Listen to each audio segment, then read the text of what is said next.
Everyone, welcome to Maitreya education hub. Friends, हमारी geography lecture series चल रही थी। इसी लेक्चर सीरीज में आज ये नेक्स्ट लेक्चर है। तो देखते हैं कि आज के लेक्चर में आपके लिए क्या क्या है। तो शुरू करते हैं आज का लेक्चर। स्वागत है आपका ज्योग्राफी के लेक्चर में। यह लेक्चर नंबर 11 है और ये एक मास्टर लेक्चर है, यानी कि आज हम बहुत सारी चीज़ों को पढ़ेंगे, बहुत सारे इंपॉर्टेंट कंसेप्ट को समझेंगे। तो सबसे पहले मैं आपको बता दूं कि आज का जो लेक्चर है, या मैं ज्योग्राफी का कोई भी लेक्चर जो प्रिपेयर करता हूं उसके लिए मैं दो बुक मेनली रिफ़र करता हूं। फर्स्ट है NCERT and the second one is the physical geography of the Savinder Singh. ये दो किताबों को मैं रेफ़र करता हूं और इनकी जो भी चीज़ें बारीकियां हैं या कोई भी इंपॉर्टेंट जो पॉइंट मुझे लगता है मैं ऐड करता हूं, जो कि एग्जामिनेशन पॉइंट ऑफ व्यू से जो कि इंपॉर्टेंट हो सकता है मैं उसे ऐड करता हूँ। आज का जो लेक्चर है उसके लिए आप एनसीईआरटी का चैप्टर नंबर 10 जो फिजिकल ज्योग्राफी है, फंडामेंटल ऑफ फिजिकल ज्योग्राफी, उसका चैप्टर नंबर 10 को आप रेफ़र कर सकते हैं। और जो physical geography bye Savinder Singh है उसका चैप्टर नंबर 37 एंड 38 को रेफ़र कर सकते हैं। तो सबसे पहले मैं आज के लेक्चर का ओवरव्यू दे देता हूँ आपको कि हम लोग क्या क्या पढ़ने वाले हैं आज, ताकि आपके दिमाग में एक चीज़ बैठ जाए कि हाँ कि आज हम जो पढ़ने वाले हैं वो कितना इम्पोर्टेंट है, और आप भी अपना एक दिमाग बना लें, एक दिमाग माइंडसेट कर लें कि आपको जो पढ़ने वाले हैं वो कितना आपके एग्जामिनेशन पॉइंट ऑफ व्यू से कितना इम्पोर्टेंस रखता है। तो देखिए, सबसे पहली जो चीज़ है कि हम लोग जो आज के लेक्चर में देखने वाले हैं वो साइक्लोन के बारे में देखने वाले हैं। साइक्लोन यानी कि चक्रवात। अब चक्रवात को पढ़ने के लिए कुछ चीज़ें के बारे में हमें जानने की ज़रूरत होती है। बिना उसे जाने आप लोग चक्रवात को यानी कि साइक्लोन को नहीं समझ सकते हैं। कौन कौन सी ऐसी चीज़ें होती हैं, जैसे कि एयर मासेस, जिसे हिंदी में वायु राशियाँ कहते हैं। तो हम लोग वायु राशियों को देखेंगे, एयर मासेस को देखेंगे कि आखिर एयर मासेस होते क्या हैं। उसके बाद फ्रंट्स है, फ्रंट्स की भी जानकारी चाहिए होती है साइक्लोन को समझने में। फ्रंट्स यानी वाताग्र, तो हम लोग फ्रंट्स जानेंगे कि फ्रंट्स क्या होता है।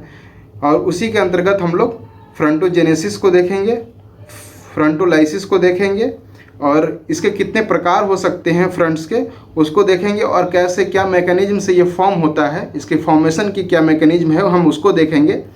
और फिर इसी से रिलेटेड यूपीएससी मेंस में जो क्वेश्चन पूछा गया है उस क्वेश्चन को हम लोग सॉल्व करेंगे। आपको मैं बताऊंगा कि किस प्रकार से उस आंसर को लिखना है, उस क्वेश्चन को का जवाब देना है।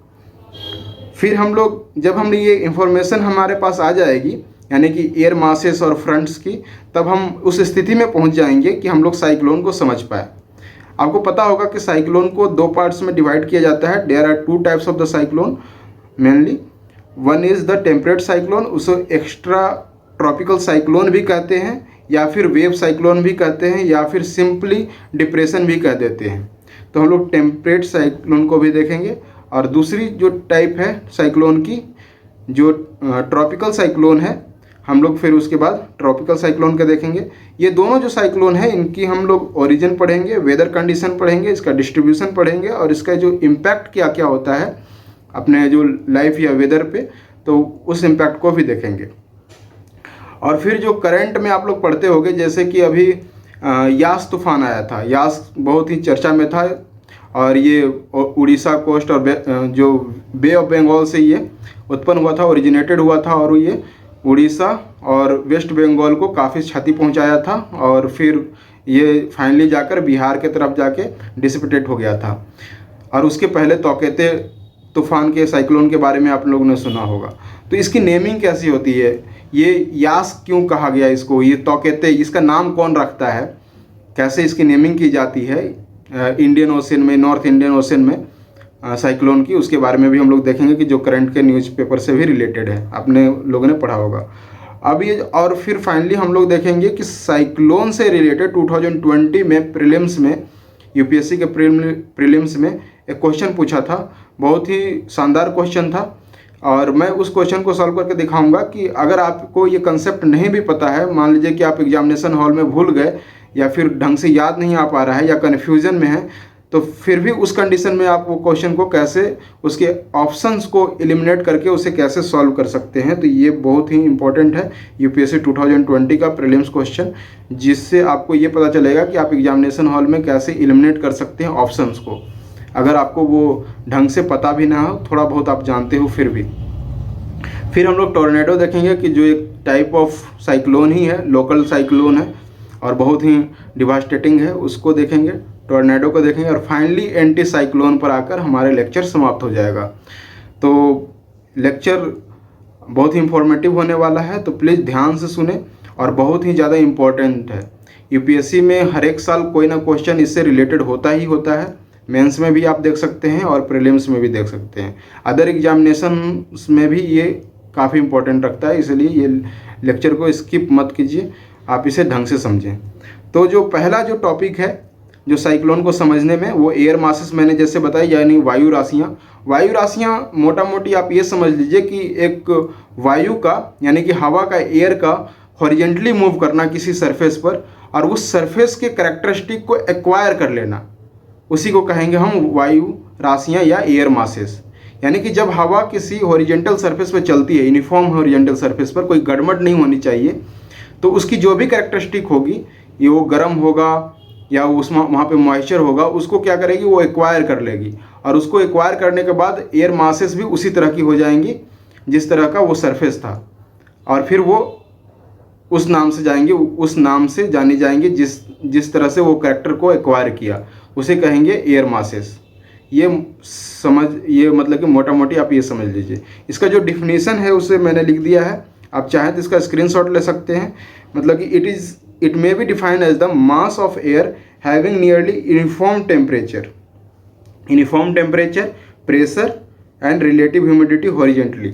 मैंने अभी आपको बताया कि ओरिजेंटल सरफेस पर चलेगा और उसमें जो भी यूनिफॉर्म टेम्परेचर, यानी कि ये बहुत ही लार्ज हॉरिजेंटल सरफेस पे इसको मूव होना चाहिए, या वो हॉरिजेंटल सरफेस कैसा भी है, यानी कि या तो ओशियनिक हो सकता है या कॉन्टिनेंटल भी हो सकता है, तो बहुत ही लार्ज सरफेस चाहिए और वो यूनिफॉर्मली होना चाहिए, क्योंकि लार्ज सरफेस होगा, यूनिफॉर्म होगा, तभी तो इसको यूनिफॉर्म टेम्परेचर मिलेगा। अगर मान लीजिए कि कोई ऐसी ज़मीन है कि जहाँ पे फिर पहाड़ आ जा रहा है बीच में, या फिर प्लेटू आ जा रहे हैं बीच में, या फिर डेजर्ट आ जा रहा है, तो उससे क्या होगा कि उसकी इन्फॉर्मिटी उतनी नहीं रह पाएगी, वो टेम्परेचर और प्रेशर की जो इन्फॉर्मिटी की रिक्वायरमेंट है। इसीलिए एक तरह का ही सरफेस चाहिए, यूनिफॉर्म सरफेस चाहिए, लार्ज सरफेस चाहिए, ये एयर मासेस को क्रिएट होने में, ये बनने में। That's why this is called a nearly uniform temperature, pressure and relative humidity horizontally, उसे कहेंगे एयर मासेस। समझ में आ गया? अब एयर मासेस की क्लासिफिकेशन कैसे करते हैं हम लोग, इसमें काफ़ी कन्फ्यूजन होता है बच्चों को, काफ़ी स्टूडेंट्स को कन्फ्यूजन होता है कि आखिर ये कैसे नेमिंग कैसे की जा रही है, इसकी क्लासिफिकेशन कैसे हो रहा है। तो देखो मेनली क्या है कि इसकी जो मेन क्राइटेरिया है इसको क्लासीफाई करने के लिए, वो आप ग्लोब पर देख सकते हैं। ग्लोब पर चलते हैं, ये देखो ग्लोब है, यहाँ पर आप देख लो कि अगर इसको दो पार्ट्स में डिवाइड करते हैं, ट्रॉपिकल जोन और दूसरा कि इसको पोलर जोन, तो ये लैटिट्यूडनल क्लासिफिकेशन हुआ, यानी जो क्राइटेरिया हुआ लैटिट्यूड का क्राइटेरिया हुआ कि हम लैटिट्यूड से कैसे इसको क्लासिफाई कर रहे हैं। तो अगर ट्रॉपिकल जोन हो को मान ले, तो ये जो इंडिया वाला जो पार्ट है ये क्या है, ट्रॉपिकल जोन में आता है, ये पूरा ट्रॉपिकल जोन में आता है। अब यहाँ तक जो ट्रॉपिकल जोन में आता है, तो यहाँ पर जो एयर चलेंगी तो उनकी जो कैरेक्टरिस्टिक होंगी वो अलग होंगी, और जो पोलर के तरफ, पोल के साइड जो एयर चलेंगी, हॉरिजेंटली मूव करेंगी, उसकी जो कैरेक्टरिस्टिक है वो अलग होगा। कैसे अलग होगा? जो ट्रॉपिकल में चलेगी वो क्या होगा, वार्म होगा, रिलेटिवली वार्म होगा, ठीक है, और जो पोल की तरफ चलेंगी वो क्या होगा, कोल्ड होगी, क्योंकि pole is the cold, freezer of the earth बोला जाता है कोल्ड को, तो यहाँ पे कोल्ड होगा, यहाँ पे वार्म होगा, तो दो तरह का कैरेक्टरिस्टिक ये एक्वायर कर लिया। अगर ये ट्रॉपिकल जोन में चल रहा है तो वार्म एयर हो गया, और वो जो पोल साइड में चल रहा है तो ये कोल्ड एयर हो गया। तो इस तरह से ट्रॉपिकल जोन में और पोलर जोन में दो पार्ट्स में डिवाइड कर दिया हमने। अब ट्रॉपिकल और पोलर दोनों, ट्रॉपिकल में भी कॉन्टिनेंट्स हो सकते हैं, ओशियन दोनों हो सकते हैं कि नहीं हो सकते हैं। देखिए आप यहाँ पे ट्रॉपिकल जोन में आपको कॉन्टिनेंट्स भी मिल रहे हैं, ये कॉन्टिनेंट्स भी मिल रहे हैं, यानी लैंड मासेस मिल रहा है, और ओशियन भी मिल रहा है आपको, ठीक है। तो अगर ये कॉन्टिनेंट पे चलेंगी तो कॉन्टिनेंट का ही कैरेक्टरिस्टिक एक्वायर करेंगे, इसलिए हम लोग क्या कहेंगे, कॉन्टिनेंटल ट्रॉपिकल, ये एक पार्ट हो गया। दूसरा कि अगर ये ओशियन पे चलेंगे यानी मैरीन टाइम पे चलेंगी तो क्या होगा, मैरीन टाइम ट्रॉपिकल, यानी कि ट्रॉपिकल जोन में ये मैरीन ओशियन में चल रही है, उसका कैरेक्टरिस्टिक एक्वायर कर लिया। और अगर पोल साइड में भी यही होगा, इसको कहेंगे कॉन्टिनेंटल पोलर और ये मैरीन टाइम पोलर, ठीक है। तो ये चार टाइप्स में डिवाइड हो गया। और एक जो होता है कि आर्कटिक जो सर्कल है, यहाँ पर नॉर्थ पोल में आर्कटिक सर्कल है, तो वहाँ पर जो कॉन्टिनेंट है आर्कटिक, तो उसको कॉन्टिनेंटल आर्कटिक का ये कैरेक्टरिस्टिक एक्वायर कर ले। तो मेनली ये एनसीईआरटी में, एनसीईआरटी का जो आप पढ़ोगे चैप्टर नंबर 10, तो वहाँ पर ये 5 टाइप में क्लासीफाई किया हुआ है। ये 5 टाइप इस तरह से क्लासीफाई किया जाता है, यानी कि जो मेन क्राइटेरिया है वो क्या है, लैटिट्यूड का। आप हमेशा याद रखिए कि मेन क्राइटेरिया है लैटिट्यूड का। डेट्स वाई जो लैटिट्यूड वाला है ये कैपिटल लेटर में भी लिखा हुआ है। देखिए ट्रॉपिकल टी कैपिटल लेटर में है, बाकी कॉन्टिनेंट और ये कॉन्टिनेंट एंड मैरीन टाइम ये सब क्या है, स्मॉल लेटर में लिखा हुआ है। पोलर एंड ट्रॉपिकल जो है वो किस में लिखा हुआ है, कैपिटल लेटर में लिखा हुआ है। अब यहाँ पर एक और क्लासिफिकेशन हो जाता है के और डब्ल्यू से। वो आप जो ऑप्शनल के विद्यार्थी हैं वो डिप में पढ़ते हैं कि के और डब्ल्यू का मीनिंग क्या है कि हीटेड फ्रॉम द बिलो। अगर के है जहाँ पर लिखा हुआ है क्लासिफिकेशन में, उसका वहाँ पे क्या हो रहा है कि वो एयर क्या हो रही है, हीटअप हो रही है। और जो डब्ल्यू जहाँ पर लिखा हुआ है वो क्या है, कूल्ड अप हो रही है। तो अगर हम इसमें भी अगर 2 टाइप कर दे तो ज़्यादा क्या होगा, सी टी के कर सकते हैं और फिर क्या कर सकते हैं, सी टी डब्ल्यू कर सकते हैं। तो इसका मतलब क्या हो जाएगा कि continental tropical and this one is the heated from the below, यानी कि ये वार्म है और ये कॉन्टिनेंटल ट्रॉपिकल और ये क्या हो गया, कूल एयर हो गया। इसी तरह से और भी आप अपने हिसाब से इसको कम्बिनेशन करके आप इसके क्लासीफाई कर सकते हैं। जो ऑप्शनल के विद्यार्थी हैं वो समझते होंगे, आपको जीएस में इतनी ज़्यादा ज़रूरत नहीं है। तो ये हमने देख लिया एयर मासेस की, एयर मासेस कैसे फॉर्म हो रही है। अब ये मान लीजिए कि अब 2 तरह के एयर मासेस फॉर्म हो सकती है कि जिसमें मान लीजिए कि एक तरह का हो सकता है कि ड्राई, वार्म और मॉइस्चर हो, और दूसरा तरह का हो सकता है कि एक तरह का हो सकता है कि वो वार्म हो और मॉइस्चर हो उसमें, और दूसरा तरह का हो सकता है कि कोल्ड एंड ड्राई हो। तो जो पोलर रीजन वाला होगा वो क्या होगा, कोल्ड एंड ड्राई होगा, और जो ट्रॉपिकल रीजन वाला होगा तो क्या होगा, उसमें मॉइस्चर, अगर वो ओशन की तरफ से मॉइस्चर लेगा और वहाँ पे गर्मी ज़्यादा होती है ट्रॉपिकल में तो वो वार्म होगा। तो इस तरह से दो तरह के कैरेक्टरिस्टिक। अब ये 2 तरह के जब एयर मासेस मिलेंगी ना तो यही क्या करती है, फ्रंट का निर्माण करती हैं। फ्रंट का मतलब कि वाताग्र, जो कि हमारा नेक्स्ट टॉपिक है। जो फ्रंट का मतलब होता है हिंदी में उसको वाताग्र बोलते हैं। अब देखिए कि जब 2 एयर मासेस जो कंट्रास्टिंग कैरेक्टरिस्टिक के हैं जब वो मिलेंगी तब जाके फ्रंट का फॉर्मेशन होता है।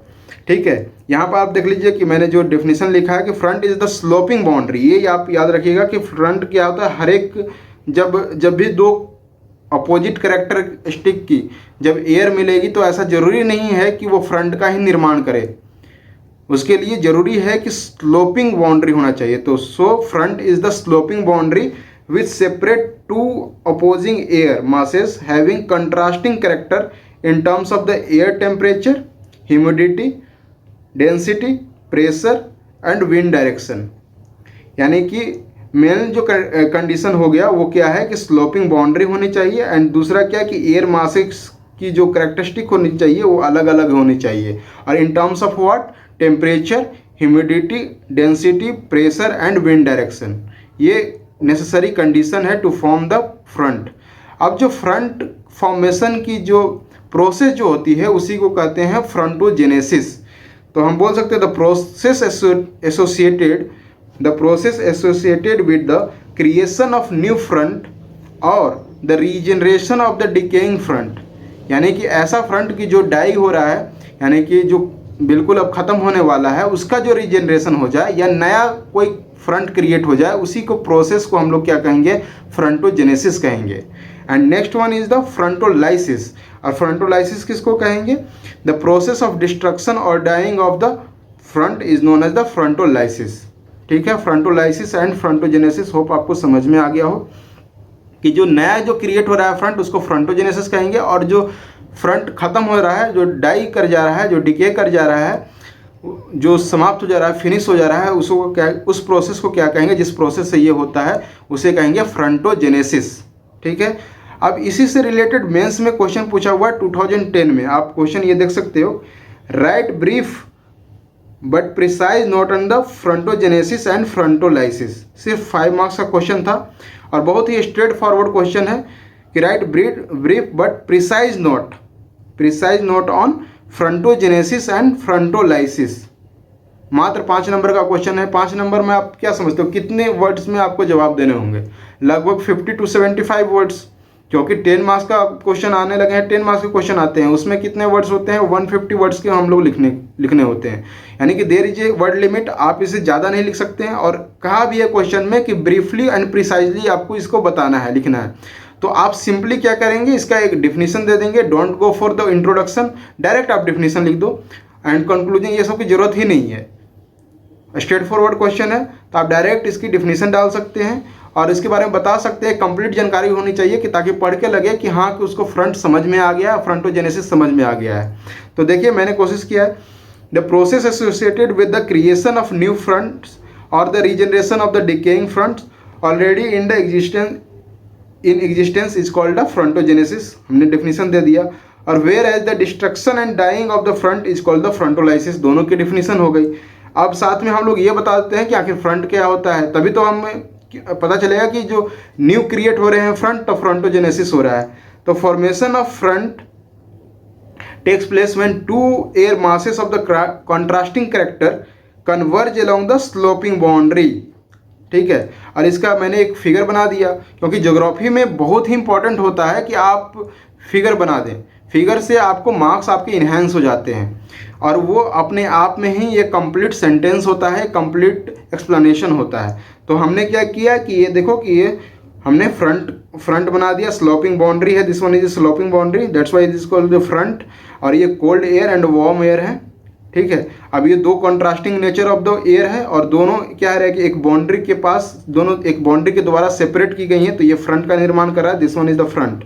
तो हम लोग ये आप फिगर बना सकते हो और ये भी लिख सकते हो बाद में कंक्लूड करके कि this fronts play important role and major role in the formation of the temperate cyclone, या फिर आप ये लिख सकते हो कि this play important role in the weather condition. ठीक है, पार्टिकुलर एरिया की weather condition of the region. तो ये कंप्लीट हो गया। और आप जब ये वर्ड्स को गिनोगे, काउंट करोगे, तो ये 50 वर्ड्स है एग्जैक्टली। तो आपने बहुत ही कम शब्दों में और एक अच्छा आंसर लिख दिया। इसी तरह से आंसर लिखे जाते हैं। ठीक है, तो आप कोशिश करते रहिएगा आंसर लिखने के लिए। तो ये तो हमने देख लिया कि फ्रंटोजेनेसिस क्या होता है, फ्रंटोलाइसिस क्या होता है, उससे रिलेटेड हमने क्वेश्चन देख लिया। अब देखते हैं कि इसके टाइप्स क्या क्या होते हैं फ्रंट्स के। तो फ्रंट्स के मेनली 4 टाइप्स होते हैं। The first one is the warm front, second one is the cold front, stationary front and then the occluded front. ये 4 तरह के ये फ्रंट्स होते हैं। तो हम इसके देखते हैं कि ये मैकेनिज्म क्या है, किस मैकेनिज्म से ये फॉर्म होता है। तो देखो, एक ज्योग्राफर थे पैटरसन, उन्होंने बोला कि there are 4 types of the air circulation, लेकिन हर एक एयर सर्कुलेशन से फ्रंट का निर्माण हो, फ्रंट बन जाए, ये संभव नहीं है। ठीक है, भले ही मैंने आपको बताया कि 2 कंट्रास्टिंग नेचर के जब एयर मासेस मिलेंगी तब फ्रंट का निर्माण होगा, लेकिन हर एक एयर मासेस जो कि कंट्रास्टिंग नेचर का भी हो और वो कन्वर्ज कर रहे हो, तो ऐसा जरूरी नहीं है कि फ्रंट का निर्माण हो जाए। ये पैटरसन ने 4 टाइप ऑफ एयर सर्कुलेशन को समझाकर और इस बात को उन्होंने अपनी रखी। तो 4 टाइप्स ऑफ जो एयर सर्कुलेशन है, जो पहला है ट्रांसलेटरी सर्कुलेशन। ट्रांसलेटरी सर्कुलेशन में क्या हो रहा है कि ठीक है कि कंट्रास्टिंग एयर मासेस है, लेकिन वो क्या कर रही हैं, एक ही डायरेक्शन में जा रही हैं। और मैंने डिफिनीशन में आपको बताया था कि अपोजिट डायरेक्शन भी क्या होनी चाहिए, विंड डायरेक्शन भी कंट्रास्टिंग होनी चाहिए। लेकिन यहाँ पर आप देखो कि ये क्या हो रही है कि दोनों एक ही डायरेक्शन में जा रही हैं, तो इससे क्या होगा, कभी फ्रंट का फॉर्मेशन नहीं होगा, यहाँ फ्रंट की फॉर्मेशन नहीं होगी।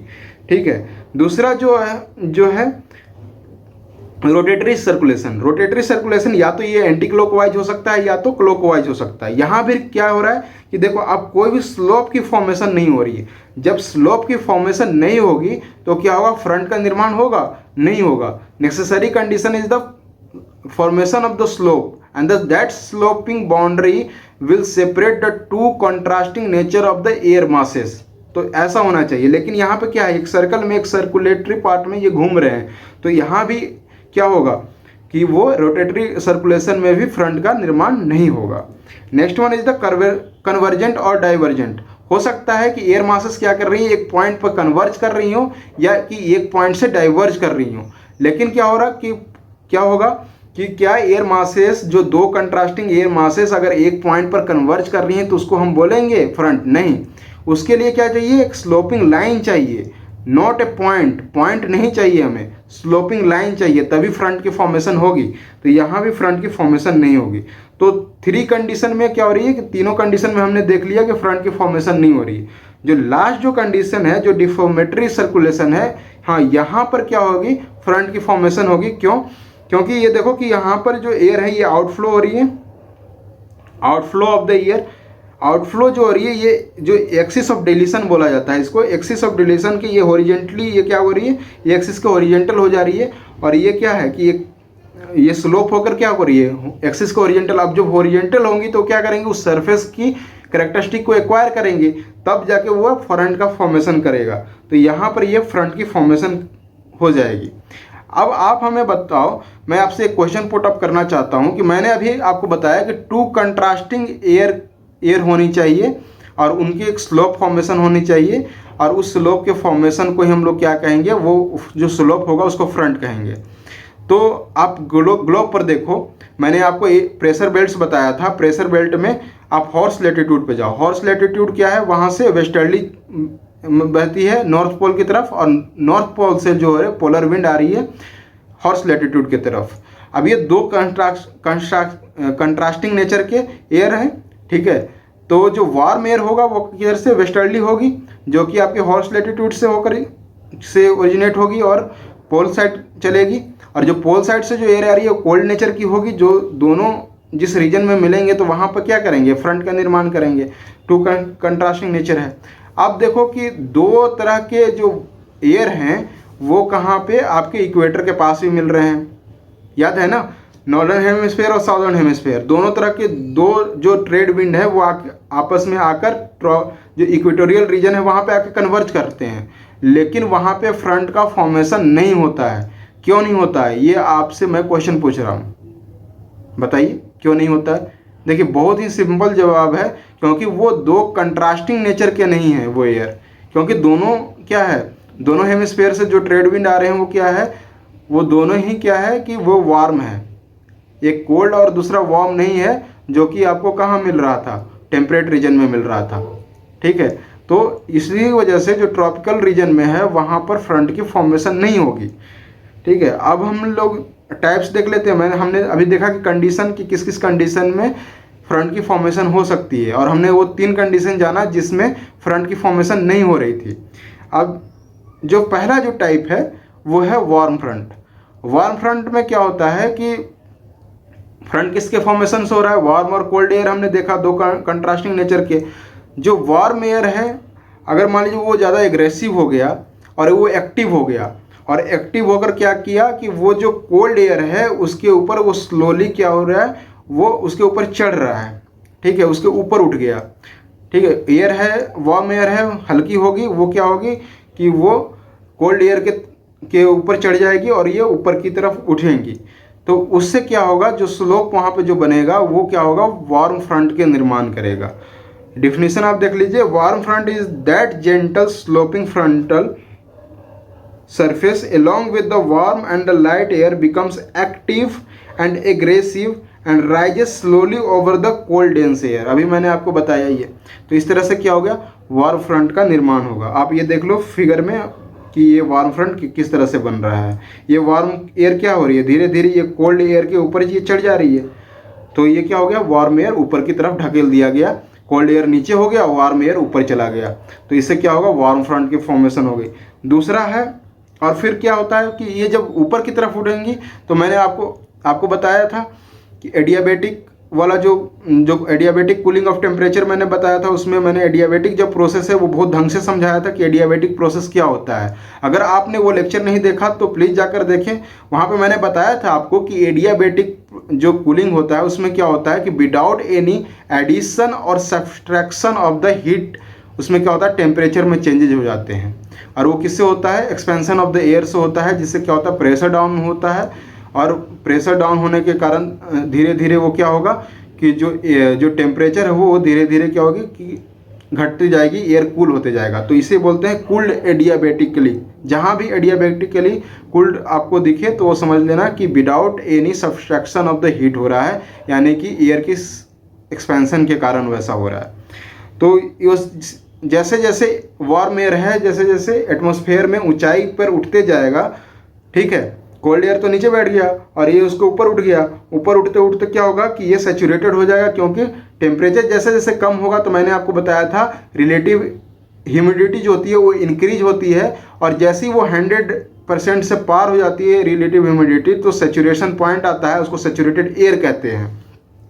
अब सैचुरेशन होने के बाद फिर क्या होता है, कंडेंसेशन होता है। कंडेंसेशन से क्या होता है, क्लाउड्स की फॉर्मेशन होती है, और क्लाउड की फॉर्मेशन होने के बाद क्या होगा कि फाइनली जो हाइग्रोस्कोपिक जो न्यूक्लियाई हैं हाइड्रोस्कोपिक, उसके अराउंड जो वाटर ड्रॉपलेट्स जमा होंगी, और वो हाइड्रोस्कोपिक न्यूक्लियाई इतना बड़ा हो जाएगा कि एयर उसकी बाहर को झेल नहीं पाएंगी, तो वो प्रेसिपिटेशन के तौर पर क्या होगी, नीचे की ओर गिरेगी, वर्षा के रूप में वो गिरेगी। तो इसी तरह से वो प्रेसिपिटेशन होगा। और ये यहाँ पर क्या होता है कि मॉडरेट एंड जेंटल प्रेसिपिटेशन होता है, हल्की हल्की बारिश होती है, मॉडरेट किस्म की बारिश होती है, लेकिन हाँ इसकी जो ड्यूरेशन होती है वो लॉन्ग ड्यूरेशन होती है। तो याद रखिएगा कि वार्म जो फ्रंट है वहाँ पे लॉन्ग ड्यूरेशन की वर्षा होती है, लेकिन बहुत ही जेंटल और मॉडरेट किस्म की होती है। ठीक है, नेक्स्ट हम लोग देखते हैं कि कोल्ड फ्रंट क्या होता है। तो कोल्ड फ्रंट में भी यही होता है कि यहाँ पर क्या होगा कि वहाँ पर वार्म फ्रंट जो वार्म एयर है वो एक्टिव हो गया था और एग्रेसिव हो गया था, लेकिन कोल्ड फ्रंट में क्या हो रहा है, फॉर्मेशन में cold air active and aggressive हो जाएगा, और वो क्या करेगा, वार्म एयर की जो एरिया है उसमें इन्वेड कर देगा, उसमें घुसपैठ कर देगा, उसमें जाके बोलेगा कि हटो यहाँ से, और उसको हटाकर उसको ऊपर की तरफ उठा देगा, उसको ढकेल देगा ऊपर की तरफ, और वो क्या होगा, वो पुश होगा जैसे ऊपर की तरफ, तो फिर से वो वही सारी मैकेनिज्म होंगी, वहाँ पर भी क्या होगा, क्लाउड की फॉर्मेशन होगी और फिर प्रेसिपिटेशन होगी। जब कोल्ड जो फ्रंट है वहाँ पर जब प्रेसिपिटेशन होता है तो वो हैविली प्रेसिपिटेशन होता है, लेकिन वहाँ पे क्या होगा, शॉर्ट ड्यूरेशन के लिए होता है।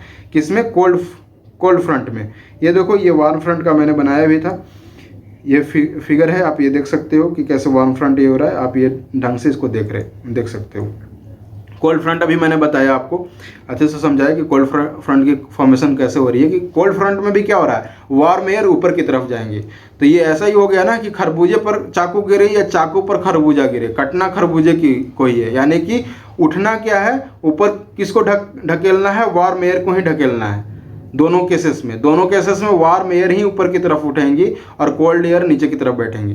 कोल्ड फ्रंट में एक और चीज़ होती है कि जो कोल्ड एयर जो नीचे की तरफ बैठ रही हैं, तो ग्राउंड सरफेस से क्या होगा कि फ्रिक्शन के कारण उनकी जो वेलोसिटी है, स्पीड है, वो स्लो हो जाएगा फ्रिक्शन फोर्स के कारण।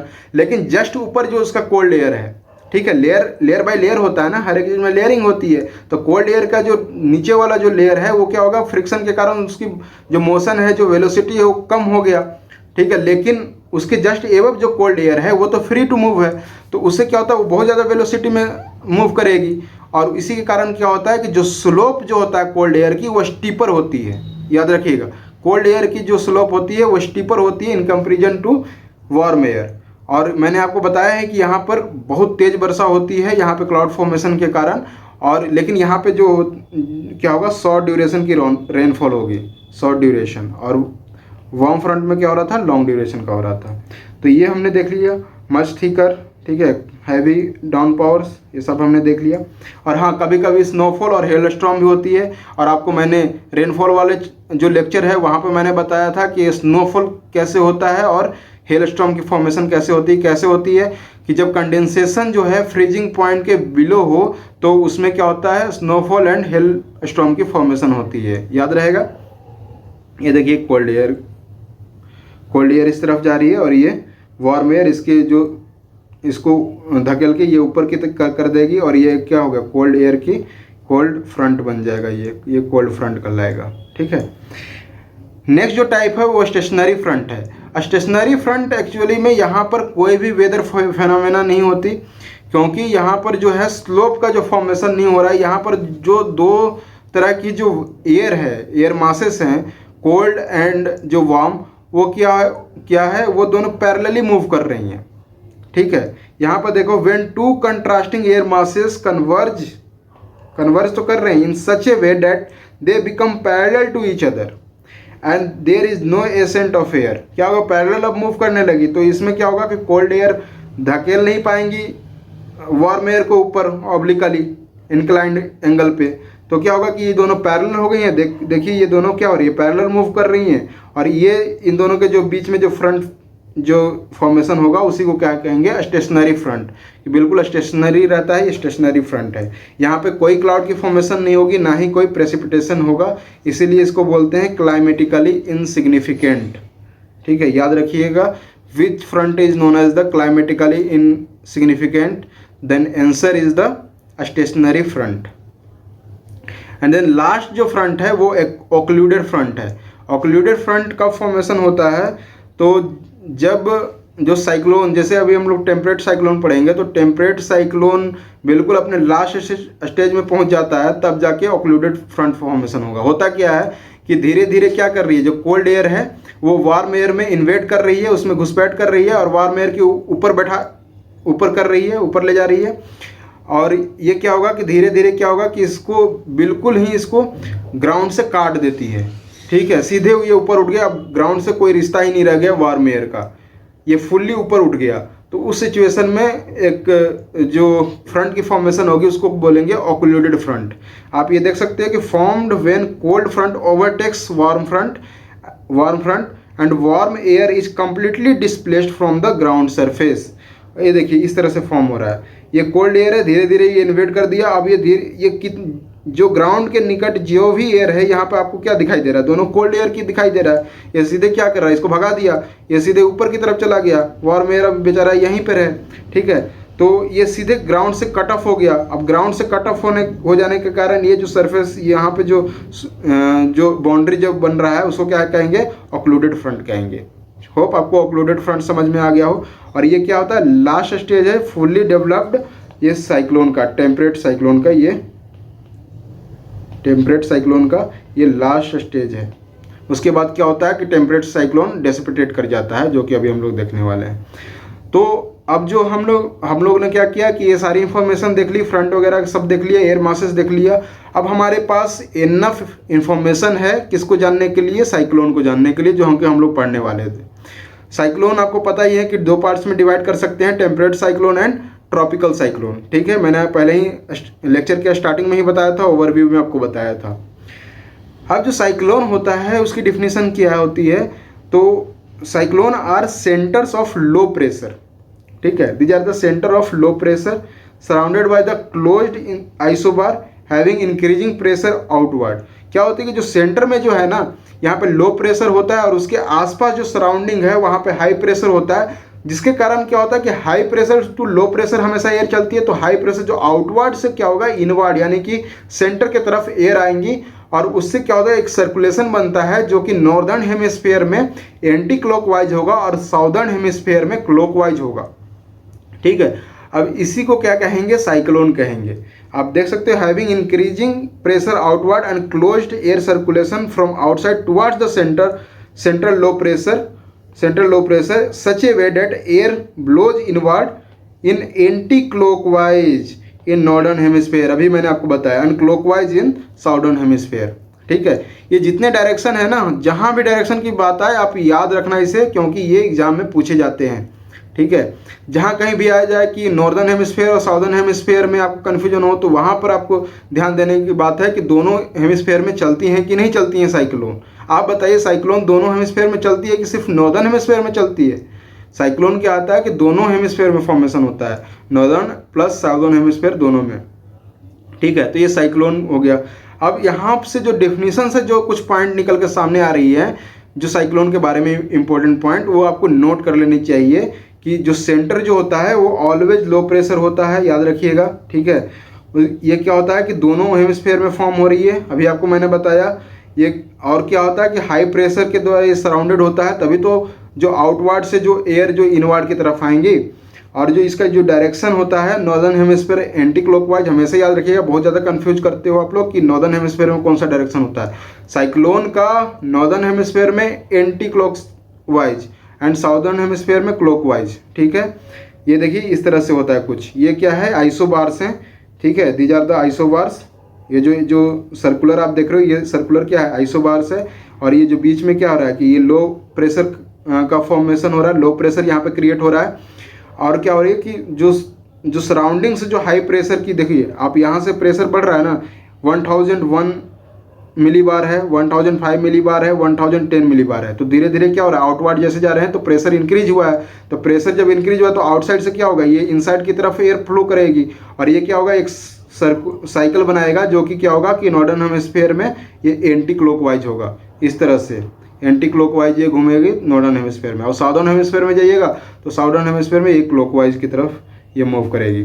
ठीक है, तो ये आपको समझ में आ गया कि साइक्लोन होता क्या है। और देखते हैं अब ये दोनों जो इसके टाइप्स हैं, temperate cyclone and tropical cyclone, उसको बारी बारी से देख लेते हैं। टेम्परेट साइक्लोन फर्स्ट है। टेम्परेट साइक्लोन के बारे में मैंने आपको बताया था कि इसको क्या कहेंगे, एक्स्ट्रा ट्रॉपिकल साइक्लोन भी बोलते हैं, या वेव साइक्लोन भी बोलते हैं, या फिर सिंपली डिप्रेशन भी बोलते हैं। तो ये तीनों नाम से जाना जाता है, चारों नाम से जाना जाता है। ठीक है, कोई भी नाम हो आप कंफ्यूज मत कीजिएगा। एग्जामिनेशन में हो सकता है कि सिर्फ डिप्रेशन लिखा हो, या हो सकता है कि वेव साइक्लोन सिर्फ लिखा हो, या तीनों में से कोई एक लिखा हो। ठीक है, तो ये तीनों का मतलब क्या है, टेम्परेट साइक्लोन ही है। अब ये टेम्परेट आगे ही आपको पता होगा कि टेम्परेट कहने से मतलब ही आपको समझ में आना चाहिए कि this one is in the region of the temperate region. ठीक है, टेम्परेट रीजन में आप ये देखो, ग्लोब देख लो, यहाँ पर ये क्या है, this one is our earth, और ये 0 डिग्री इक्वेटर, और 30 to 35 डिग्री जो नॉर्थ है, या फिर ये साउथ में भी होगा। इसी तरह मैंने सिर्फ नॉर्थ का बनाया है, ये मत समझिएगा कि साउथ में नहीं होता, ये दोनों हेमिस्फीयर में होता है। तो 30 to 35 डिग्री नॉर्थ पे क्या होता है, हॉर्स लैटिट्यूड होता है, मैंने आपको बताया था। और हॉर्स लैटिट्यूड क्या होता है, यहाँ पे हाई प्रेशर होता है। आप बताइए, हाई प्रेशर से लो प्रेशर की ओर जाती है, एयर फ्लो करती है, तो हाई प्रेशर से ये क्या होगा, सब ट्रॉपिकल लो प्रेशर की ओर फॉर्म ये जो एयर है वो ट्रेवल करेगी। और इसका डायरेक्शन क्या है, आप फेरल लॉ लगाइए, कोरियोलिस फोर्स लगाइए, तो वो क्या होगा कि इसके जो राइट डिफ्लेक्शन होता है नॉर्दर्न हेमिस्फीयर में, राइट डिफ्लेक्शन किया, ये वेस्टर्ली बन गया, तो वेस्टर्ली है। और इसका नेचर क्या है, वार्म एंड मॉइस्ट। ठीक है, वार्म एंड मॉइस्ट है। और यहाँ से क्या हो रही है, पोल से जो आ रही है वो ईस्टर्ली पोलर कोल्ड एयर आ रही है, और इसकी जो क्या होगी, ये क्या है, कोल्ड एयर है, और this one is the hot warm air. ये वार्म एंड मॉइस्ट है और ये कोल्ड एंड ड्राई है। दो तरह के एयर मिलेंगे, क्या होगा, फ्रंट की फॉर्मेशन होगी। तो यहाँ पर क्या होगा, पोलर फ्रंट बन जाता है। क्या बन जाता है, पोलर फ्रंट बन जाता है। और बहुत सारे जो ज्योग्राफर्स हैं उनका कहना है कि polar fronts is the main, ठीक है, ये मेन भूमिका निभाता है किसमें, टेम्परेट साइक्लोन की फॉर्मेशन में। ठीक है, तो टेम्परेट साइक्लोन की फॉर्मेशन में सबसे जो मेन जो प्रमुख जो है वो पोलर फ्रंट की फॉर्मेशन है, याद रखिएगा। The polar front created due to this two opposing air masses are responsible for the origin और development of the temperate cyclone, मैंने अभी आपको बताया था। अब इसकी जो डायरेक्शन है टेम्परेट साइक्लोन की, वो किधर से किधर है, तो ये वेस्ट टू ईस्ट, ये वेस्ट से ईस्ट की तरफ जाती है, under the influence of the westerlies in the mid latitude, याद रखिएगा। ठीक है, वेस्टर्लीज के इन्फ्लुएंस में आके ये मिड लैटिट्यूड, अभी मैंने आपको दिखाया टेम्परेट जो जोन है वो कहाँ है, मिड लैटिट्यूड में ही है, वहीं पे तो टेम्परेट साइक्लोन की फॉर्मेशन होगी। ठीक है, कुछ ज्योग्राफर्स ने क्या बोला कि जो टेम्परेट जो साइक्लोन है ना, वो ट्रॉपिकल रीजन में भी फॉर्म हो सकता है, दो एयर कंस्ट्रक्शन मासेस से। लेकिन ये क्या है कि आउटडेटेड एक मतलब कि एक थिंकिंग था कि जो कि अब अप्रूव्ड नहीं है, बहुत सारे ज्योग्राफर ने उसको नकार दिया है। तो टेम्परेट साइक्लोन जो साइक्लोन है, सॉरी बार बार साइक्लोन में बोल रहा हूँ, टेम्परेट जो साइक्लोन है उसकी फॉर्मेशन कहाँ हो रही है, टेम्परेट जोन में हो रही है। ठीक है, अब इसका जो टेम्परेचर देख लेते हैं, ये बहुत इंपॉर्टेंट है, आप लोग इसको याद रखिएगा कि टेम्परेचर इसके कैसे वेरिएशन होता है, किसकी, टेम्परेट साइक्लोन की। तो देखिए कि यहाँ पर आपको पता होगा कि ये दो अपोजिंग एयर मासेस यहाँ पर मिल रही हैं, दोनों की अलग अलग नेचर है, दोनों की अलग अलग करैक्टरिस्टिक है, एक वार्म है और एक कोल्ड है। तो दो वेराइंग करैक्टरिस्टिक की जब एयर मासेस मिल रही हैं तो होगा कि टेम्परेचर वेरिएशन होगा ना, कोल्ड एयर की तरफ कोल्ड टेम्परेचर होगा, और जिधर वार्म एयर होगा उधर वार्म एयर होगा। ठीक है, टेम्परेट साइक्लोन जब फॉर्मेशन होगी तो different temperature are noted in different part of the temperate cyclone because of their origin due to the convergence of two thermally contrasting air masses. ठीक है, अभी आपको मैंने समझाया था। अब देखिए कौन कौन से पार्ट में कैसे कैसे होता है, आप यहाँ देखो, है ना, रटने की कोई ज़रूरत नहीं है, आप आराम से देख सकते हो कि ये जो साउथ से ये साउथ हो गया, साउथ से ये जब नॉर्थ की तरफ जा रही है तो क्या है, ये वार्म एयर है ना जी, ये वार्म एयर है जो साउथ से नॉर्थ की तरफ जा रही है। तो जो साउदर्न जो होगा पार्ट होगा, वहाँ पर क्या होगा, एयर क्या होगी, हायर टेम्परेचर होगा, ऑब्वियस सी बात है। ठीक है, और क्यों आपको अभी मैंने बता दिया। नॉर्दर्न पार्ट वाला वहाँ से कौन सी एयर आ रही है, पोलर एयर आ रही है, तो पोल की तरफ से जो विंड आएगी वो क्या आएगी, कोल्ड होगी रिलेटिवली, तो लोअर टेम्परेचर होगा यहाँ पे नॉर्दर्न पार्ट में। फिर वेस्टर्न पार्ट में क्या होता है, सबसे लोएस्ट टेम्परेचर होता है वेस्टर्न पार्ट में। क्यों, क्योंकि क्या होगा, टेक ओवर कर लेता है कौन सा, कोल्ड विंड आकर, कोल्ड एयर आकर, कोल्ड एयर मासेस आकर, तो वहाँ पर क्या होगा, सबसे लोएस्ट टेम्परेचर आप नोट होगा टेम्परेट साइक्लोन में। अब टेम्परेचर विद इन साइक्लोन देख लेते हैं। तो साइक्लोन के अंदर जो टेम्परेचर जो होता है उसकी प्रॉपर्टी क्या है एयर मासेस की, तो वो क्या होता है कि वो जनरली किस पे डिपेंड करती है, जो साइक्लोन की जो अंदर की जो टेम्परेचर है वो एयर मासेस, ठीक है, general weather condition, moisture content, ये सब पर डिपेंड करती है। यानी यहाँ पर आप ढंग से समझ लो कि कोई एक फिक्स टेम्परेचर नहीं है, ठीक है, ये डिपेंड कर रही हैं एयर मासेस, है ना, general weather condition, moisture content. जो साइक्लोन, जो टेम्परेट साइक्लोन की जो अंदर की जो टेम्परेचर है वो air masses, weather condition, moisture content पर डिपेंड कर रही है। जिस तरह से ये वेरी होगा उसी तरह से टेम्परेचर वेरी करेगा वहाँ का। तो there is not a fix temperature note नहीं किया जाता है कि पार्टिकुलरली 10 डिग्री ही ये हो, ठीक है, ये हमेशा याद रखिएगा आप लोग, एग्जाम में पूछा है और पूछा जाएगा, ठीक है। इस तरह से देखिए कैसे कि ये टेम्परेट साइक्लोन का फॉर्मेशन हुआ, लो यहाँ पे प्रेशर है, इधर से सारी तरफ से एयर आ रही है, ये कोल्ड एयर आ रहा है, इधर से वार्म एयर की तरफ जा रही है, ये जो ब्लू जो लाइन है वो कोल्ड एयर की लाइन है, ठीक है।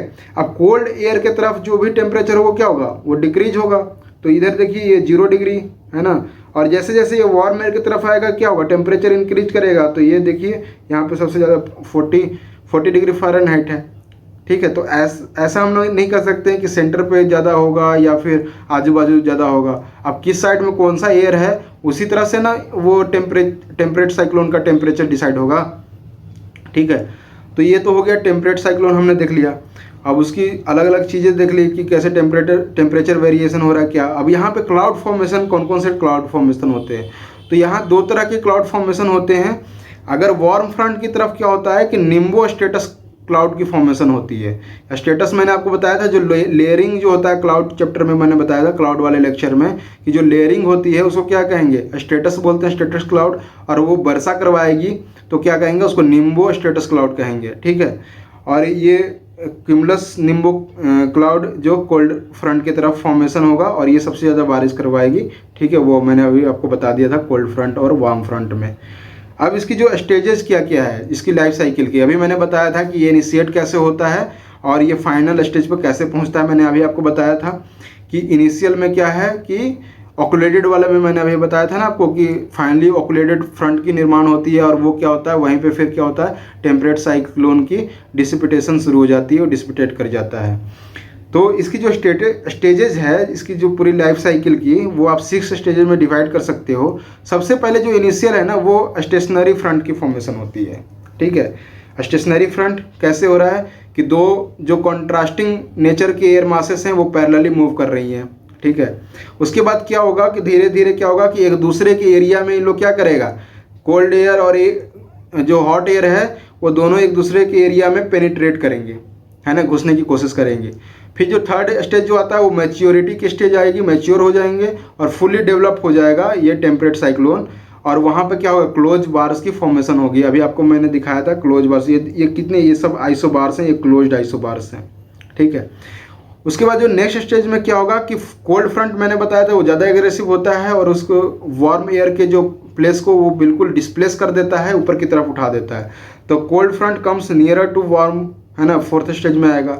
और फिर 5th स्टेज में जबकि पूरी तरह से कोल्ड एयर वार्म एयर को ऊपर की तरफ उठा देती हैं, डिस्प्लेस कर देती हैं ग्राउंड से फुल्ली, तो क्या होता है, ऑकुलेटेड जो फ्रंट की फॉर्मेशन होती है। तो यहाँ पर क्या हो गया, ऑकुलेटेड फ्रंट की फॉर्मेशन हो गई। और उसके बाद भी मैंने बताया था कि जैसे ही ऑकुलेटेड फ्रंट की फॉर्मेशन होगी उसके बाद क्या होगा, जो टेम्परेट साइक्लोन क्या है, डिसिपिटेट कर जाएगा। तो यहाँ पर साइक्लोन डाई आउट, मर जाएगा साइक्लोन, यानी कि साइक्लोन ख़त्म हो जाएगा, फिनिश हो जाएगा। अब ये जो साइक्लोन है ये दोनों एरिया में ओरिजिनेट हो सकता है, लैंड में भी हो सकता है, ओशियन में हो सकता है, ओशियन में भी हो सकता है। याद रखिएगा, temperate cyclone can form over both land and ocean. इसकी जो डायमीटर की जो रेंज होती है वो बहुत ज़्यादा होती है, बहुत ज़्यादा। 150 किलोमीटर से 3000 किलोमीटर की इसकी डायमीटर रेंज होती है। जो डाया, जो सर्कुलर का जो डाया बनता है वो 150 से 3000 किलोमीटर तक हो सकता है। किसका? टेम्परेट साइक्लोन का। And can cover up to 10 lakh square kilometre की एरिया इसकी कवर कर सकता है। ये कुछ फैक्ट्स है वो आपको याद रखने चाहिए। वर्टिकल एक्सटेंट जो क्या है, जैसे कि एटमॉस्फेयर में जैसे जैसे हम ऊंचाई पर बढ़ेंगे तो वर्टिकल एक्सटेंट क्या है इसका, ट्रोपोस्फेयर में ये 10 से 12 किलोमीटर तक इसकी ऊंचाई तक ये जाता है टेम्परेट साइक्लोन। और इसकी जो स्पीड है वो 32 किलोमीटर पर आवर समर में, और विंटर में ज़्यादा स्पीड बढ़ जाती है 48 किलोमीटर पर आवर्स के स्पीड से। तो ये है टेम्परेट साइक्लोन हमने देखा। नेक्स्ट क्या है जो टाइप है वो ट्रॉपिकल साइक्लोन का है। ट्रॉपिकल साइक्लोन यानी कि आपको पता होना चाहिए वो क्या था, टेम्परेट यानी टेम्परेट जोन में हो रहा था। ये ट्रॉपिकल साइक्लोन यानी जो ट्रॉपिकल जो जोन है, ट्रॉपिक ऑफ कैंसर से ट्रॉपिक ऑफ कैप्रिकॉन के बीच का ये जोन है वो क्या है, ट्रॉपिकल जोन है। इस जोन में साइक्लोन की जो फॉर्मेशन होगी उसको कहेंगे ट्रॉपिकल साइक्लोन। इसकी जो कैरेक्टरिस्टिक है ये क्या है, टेम्परेट साइक्लोन की तरह ही ये रेगुलर और यूनिफॉर्म नहीं है। ठीक है, टेम्परेट साइक्लोन भी क्या है कि साइज वगैरह में वेरी कर रहा था। ये भी क्या है कि ये रेगुलर और यूनिफॉर्म नहीं होता। इसकी जो डायमीटर है वो टेम्परेट साइक्लोन से कम होगी। याद रखिएगा, जो ट्रॉपिकल साइक्लोन है उसकी जो डायमीटर है वो टेम्परेट साइक्लोन से कम होती है। इसकी जो डायमीटर है वो 150 किलोमीटर टू 250 किलोमीटर तक होती है, इसकी रेंज होती है। Circulating wind around the eyes, eyes के जो सर्कल जो बन रही है ना, जो सर्कल जो बना रही है, जो एयर सर्कुलेट कर रही है, तो एक सर्कल बनेगा तो सर्कल की अपनी डायमीटर भी हो तो होगी। तो इसकी जो वो जो डायमीटर है वो 150 से 250 किलोमीटर तक की होती है किसकी, ट्रॉपिकल साइक्लोन की।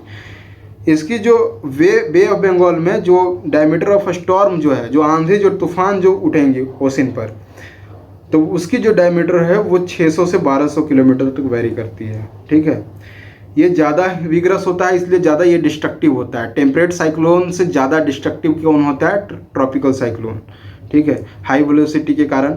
और ये ओशन से क्या करता है ना, ये देखो जो ट्रॉपिकल साइक्लोन है ना ओशन से मॉइस्चर ग्रहण करता है। वो मॉइस्चर के कारण क्या होता है कि वो और भी ज़्यादा वायलेंट हो जाता है मॉइस्चर से, और वो बहुत ज़्यादा वेलोसिटी एक्वायर कर लेता है। और बहुत ज़्यादा वेलोसिटी एक्वायर करेगा तो बहुत ज़्यादा नुकसान पहुँचाएगा, ज़्यादा डिस्ट्रक्टिव होगा।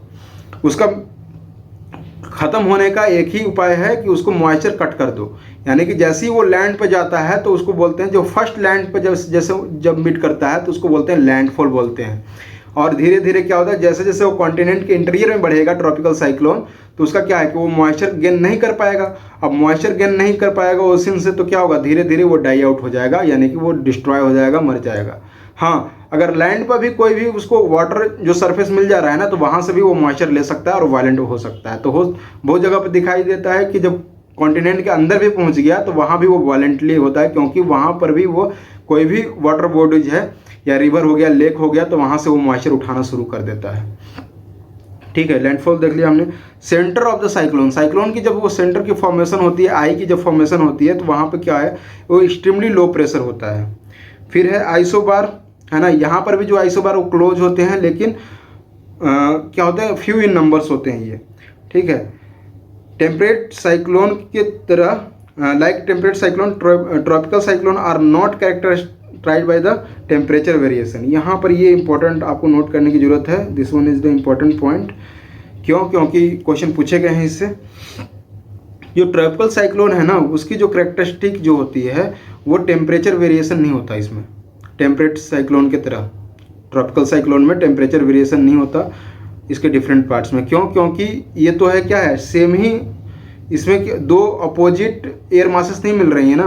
वहाँ पे क्या था कि टेम्परेचर का वेरिएशन था, दो अपोजिट एयर मासेस मिल रही थी, कोल्ड और हॉट वार्म एयर। लेकिन यहाँ पर क्या है, ऐसा कुछ नहीं है कि हॉट और कोल्ड एयर मिल रही हैं या वार्म और कोल्ड एयर मिल रही हैं। तो डिफरेंट तरह का नेचर नहीं है एयर का, इसलिए यहाँ पर क्या होगा कि टेम्परेचर वेरिएशन नहीं होगा। There is no different rainfall cell. जैसे कि वहाँ हमने देखा था कि कोल्ड फ्रंट के तरफ अलग एक क्यूमुलस निम्बोक्यूमुलस जो क्लाउड की फॉर्मेशन हो रही थी, और वार्म फ्रंट की तरफ हमने देखा कि निम्बो स्टेटस क्लाउड की फॉर्मेशन हुई। ठीक है, यही देखा था ना हमने टेम्परेट साइक्लोन में, यानी कि डिफरेंट सेल की फॉर्मेशन हो रही है, अलग अलग तरह के क्लाउड की फॉर्मेशन हो रही है। यहाँ पर ऐसा कुछ नहीं होता, एक ही तरह का क्लाउड होता है और सभी जगह होता है क्लाउड। और ये हमेशा मोबाइल नहीं होता, स्टेशनरी भी होता है। जहाँ पर रुक जाता है वहाँ पर तो तहलका मचा देता है, पूरा मतलब कि डिस्ट्रक्शन कर देगा। ठीक है। ट्रैक और direction of the tropical cyclone very different in different part, है ना। इसका भी जो डायरेक्शन है या ट्रैक है वो भी चेंज होते रहता है डिफरेंट पार्ट्स में। जैसे कि आप ट्रॉपिकल जोन में देख लो कि जहाँ पे ट्रेड विंड बहता है वहाँ पे ईस्ट टू वेस्ट बढ़ेगा। ठीक है। कौन? Tropical cyclone. Up to 15 degree from the equator, equator से 15 डिग्री के लैटिट्यूड पर ये वेस्टर्ली ये हो जाता है, और फिर 15 डिग्री से 30 डिग्री ये पोलवार्ड की तरफ मूव करना लगता है। तो इसका देखो आप, ये ट्रैक चेंज कर रहा है, डायरेक्शन चेंज कर रहा है, और फिर फाइनली ये वेस्टर्ली हो जाता है। तो इसका मतलब क्या हुआ कि डायरेक्शन जो है वो यूनिफॉर्म नहीं है। ऑप्शन में डाल सकता है कि ट्रॉपिकल साइक्लोन का डायरेक्शन यूनिफॉर्म होता है कि नहीं होता है, लिख देगा ऑप्शन में कि direction of the tropical cyclone is the uniform. ठीक है, सही या गलत, तो वहाँ फंस जाओगे आप। तो ये पॉइंट याद रखना। अब मैंने अभी आपको बताया था कि ये लैंड की तरफ जैसे लैंडफॉल होता है तो वीक हो जाता है। साथ ही साथ ये सब ट्रॉपिकल रीजन में भी जब प्रवेश करेगा तो ट्रॉपिकल से सब ट्रॉपिकल रीजन में लैटिट्यूडनल वेरिएशन करके तो ये वीक हो जाता है।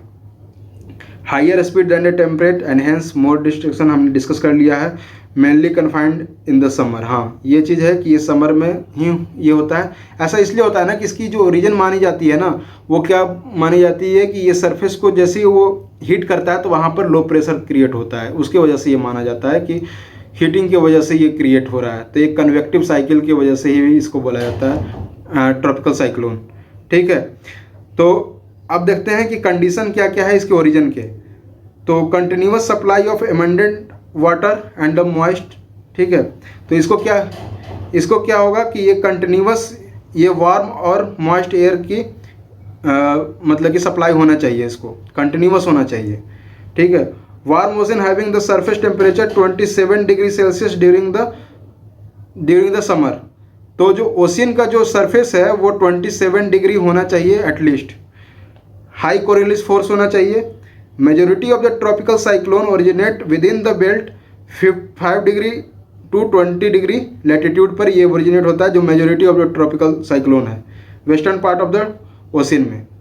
ठीक है। नेक्स्ट जो इसका कंडीशन है कि ITCZ की फॉर्मेशन होनी चाहिए 30 डिग्री नॉर्थ पे समर में 30, क्योंकि मैंने आपको बताया था कि समर में क्या है कि जो ट्रॉपिकल जो है ITCZ जो है वो जो कन्वर्जेंस जो जोन बनता है वो क्या होता है कि नॉर्दर्न हेमिस्फेयर की तरफ शिफ्ट हो जाता है कि जब जो सन जो है वो नॉर्दर्न हेमिस्फेयर में होता है तो क्या होता है 30 डिग्री नॉर्थ तक ITCZ की फॉर्मेशन होती है, वहाँ तक ये एक्सटेंड कर सकता है।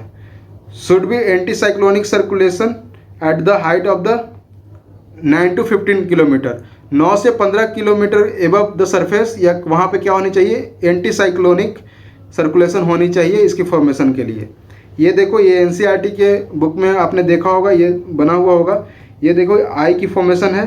ठीक है। इसकी डायमीटर 200-300 तक जा रही है, और ये देखो ये आई की वॉल है, और इसके आसपास जो है रेन बैंड बन रहे हैं, और इसके सराउंडिंग में जो है ये क्लाउड की फॉर्मेशन हो रही है। नॉट इन द आई में कोई क्लाउड की फॉर्मेशन नहीं होती, आई बिल्कुल काम होता है। ठीक है। वेदर कंडीशन क्या है, जैसे ही ये साइक्लोन की फॉर्मेशन होगी ना तो सडनली इंक्रीज इन टेम्परेचर हो जाता है, टेम्परेचर बढ़ जाएगा, विंड की वेलोसिटी बढ़ जाएगी। ठीक है। डिक्रीज इन एयर प्रेशर वहाँ पे लो हो जाएगा, और आकाश में जो है वो सीरस क्लाउड या कि सीरो स्टेटस क्लाउड आकाश में दिखाई देने लगेंगे। वो जो मैंने क्लाउड के चैप्टर में बताया था कि सीरस और सीरो स्टेटस क्लाउड क्या होते हैं। स्टेटस यानी कि लेयरिंग। ठीक है। क्लाउड फिर क्या होगी कि फिर क्लाउड क्या होगा, धीरे धीरे थिक होने लगेगा, और बिल्कुल वो निम्बो क्लाउड एक फॉर्मेशन कर देगा, और फिर क्या होगी प्रेसिपिटेशन होगा, तो ज़बरदस्त बारिश होगी। ठीक है। आई के बारे में मैंने अभी बताया आपको कि काम होता है, क्लियर स्काई होता है, रेनलेस होता है, और लो प्रेशर होता है। इसकी डिस्ट्रीब्यूशन आपको देखना होगा। तो ये मैक्सिको, ठीक है, मैक्सिको जो बे ऑफ मैक्सिको है, मैक्सिको की खाड़ी में ये होता है। उसके बाद फिर क्या होता है कैरेबियन या फिर ये वेस्ट इंडीज़ की तरफ होता है। इस तरह से इसकी जो डिस्ट्रीब्यूशन है वो आप अपने मैप पे देख सकते हो, आपको पता चल जाएगा। अब जो देखते हैं कि naming of the tropical cyclone कैसे ये नेम किया जाता है। मैंने बताया था कि ये करंट का टॉपिक है और करंट से रिलेटेड है।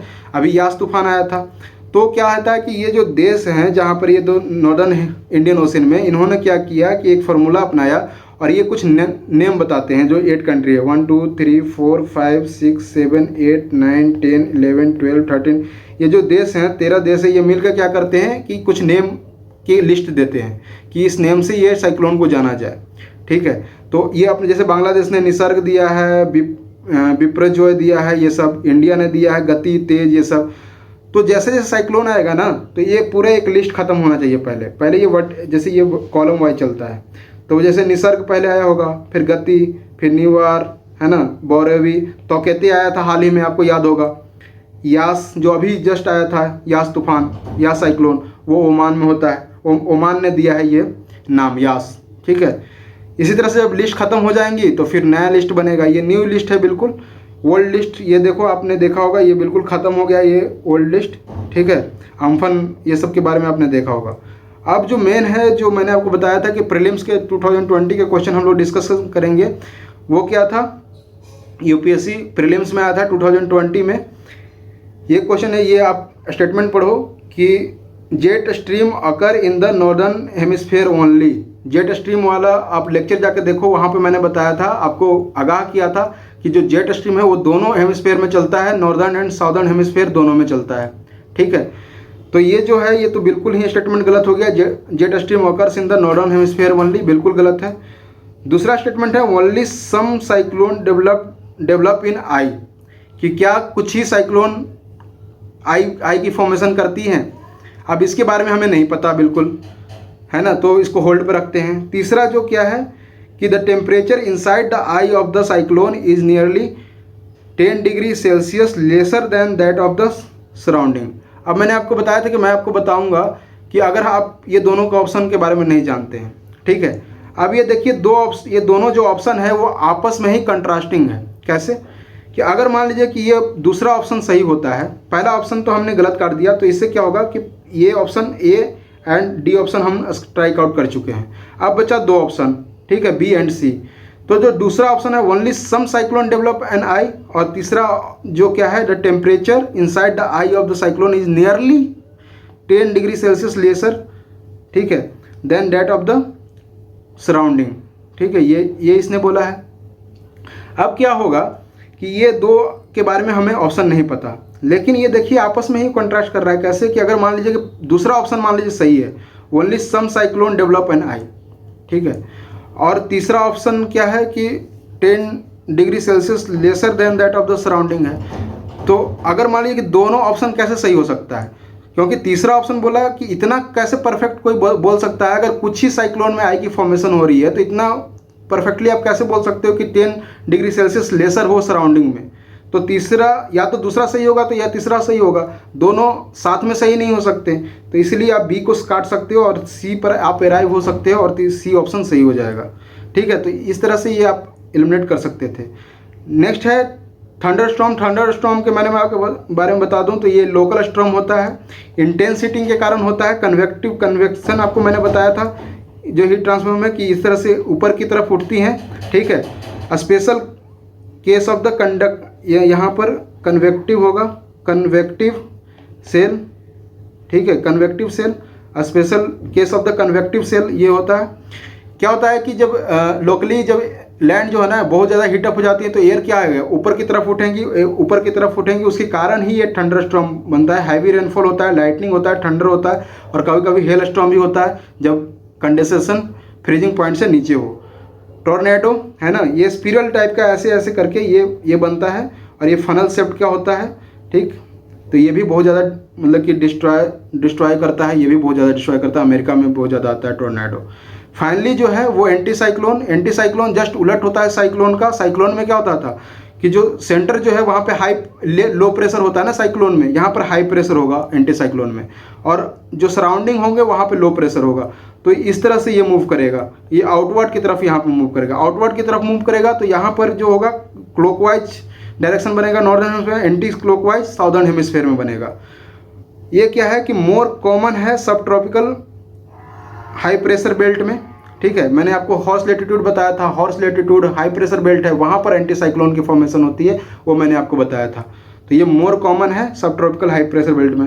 रेनलेस एंड फेयर वेदर होगा यहाँ पर। साइक्लोन में क्या होता है, रेन होता है और वहाँ पर क्लाउडी वेदर होता है, यहाँ पर रेनलेस और फेयर वेदर होगा। Much layer larger than the temperate, हाँ ये टेम्परेट साइक्लोन के जो डायमीटर रहता है ना उससे भी लार्जर होता है इसका डायमीटर, याद रखिएगा।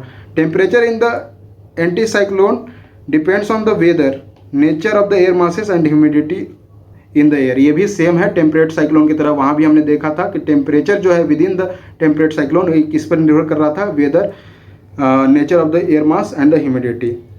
एंड डोंट हैव फ्रंट, इसमें एंटी साइक्लोन में क्या होता है, फ्रंट की फॉर्मेशन नहीं होती, लेकिन टेम्परेट साइक्लोन में फ्रंट की फॉर्मेशन होती है। तो ये रहा आज का लेक्चर, ठीक है, बहुत ही इंफॉर्मेटिव लेक्चर था। अगर आपको ये लेक्चर पसंद आता हो तो प्लीज़ चैनल को सब्सक्राइब करें और बेल आइकन दबा दें